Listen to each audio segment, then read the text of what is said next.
JC66, question number 11. Si Jesus ba sa'yo tagapagligtas mo lang? Yun na ang problema eh. Ginawa mo lang siyang tagapagligtas, superhero. Kapag nananalangin ka, sa dulo, anong sinasabi mo? Tagapagligtas lang. Kasi yun lang siya sa'yo. Yun lang yan siya sa buhay mo. O yun lang siya base dun sa mga natututunan mo at itinuturo sa'yo. Sa mga pinapakinggan mo at gusto mong matutunan.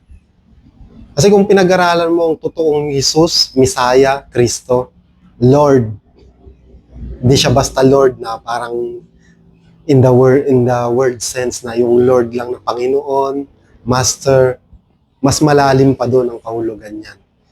Ano sabi ni Thomas nung nakita niya ang resurrected na Jesus Christ? My Lord and my God. Nung hindi pa siya nag-resurrect, tinanong sila, mga disciples. Anong sabi ni Peter sa Matthew 16:16? Sabi niya doon, you are the Christ, the Son of the living God. Kung totoo kang naniniwala sa totoong Diyos, bakit tagapagligtas mo lang si Jesus?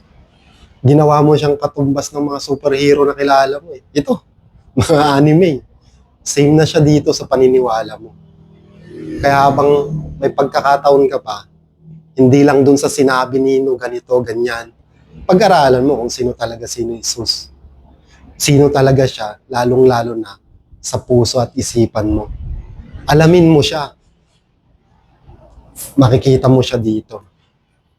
Pag-aralan mo, basahin mo, buksan mo. Hindi lang dahil sa sinamahan mong relihiyon o church. Please lang, huwag mong i-close dun sa box lang ng kaalaman yan. Nasa digital age na tayo, yan pa rin kaalaman mo. Nakakapanghinayang lang. Sayang ang internet. Sayang ang load. Sayang ang cellphone na maganda. Kung hindi mo yan gagamitin sa tama, sa pagre-research, or ang talagang rason, tamad ka lang. Dito na lang po ang JC66 question number 11 at medyo nag-iinit ang aking damdamin para parating si Jesus talaga sa inyo at ipakilala siya. Thank you po. Praise God. God bless.